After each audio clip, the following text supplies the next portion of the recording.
Tun selalu dia cerita orang Melayu yang ada tanah, mereka tak kaya. Tapi yang kayanya orang lain. Kumpulan kapitan ni. Sebenarnya siapa golongan kapitan? Aku tengok kapitan hak kita tahu ni nasi kandar lah. So kapitan yang mereka maksudkan ni adalah di KL. Dia adalah satu golongan Cina yang dilantik oleh satu Sultan Selangor dan juga British. So mereka lantik golongan kapitan ni sebab ada 3 main reason. Satu, untuk jadi orang tengah. Sebab pendatang Cina dekat KL ni, mereka tak boleh cakap English, tak boleh cakap Melayu.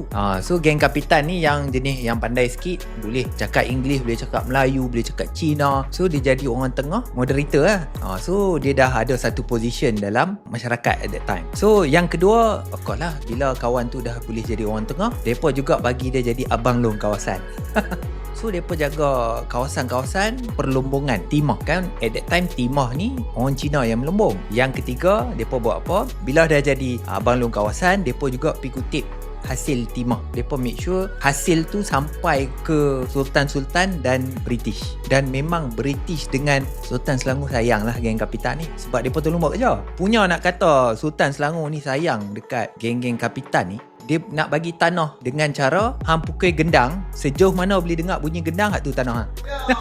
Cerita ni lah Tun selalu sebut pendatang ni lagi kaya dari tuan tanah. Sebab apa? Tuan tanah bukan orang Cina, orang Melayu. Tapi orang Melayu ni malah dia nak kerja mudah, dia nak duit senang. So dia kata apa? Dia pajak tanah dekat geng kapitan ni. So yang mengusaha tanah tu dan gali adalah golongan kapitan dan kuli Cina. So mereka dah gali, timah dah habis, tanah dah tak subur, lah tanah tu kapitan tu beli. Tuan tanah pun dah tak ada, duit kutipan dari pajakan pun dah habis. Kalau nak relate dengan sekarang lah, sekarang mungkin tanah kita dah tak ada, timah banyak kan. So apa tanah yang ada, tanah lah so called tanah baru sekarang adalah pasaran saham. Contoh salah satu tanah ni, benda yang sama, masih orang yang kuasai dalam pasaran saham bukan Bumiputera. Orang Bumiputera masih mereka rasa selesa, tak apa aku park duit dalam ASB, kutip. Konsep sama, kutip pajak lah, kutip sewa lah setahun sekali.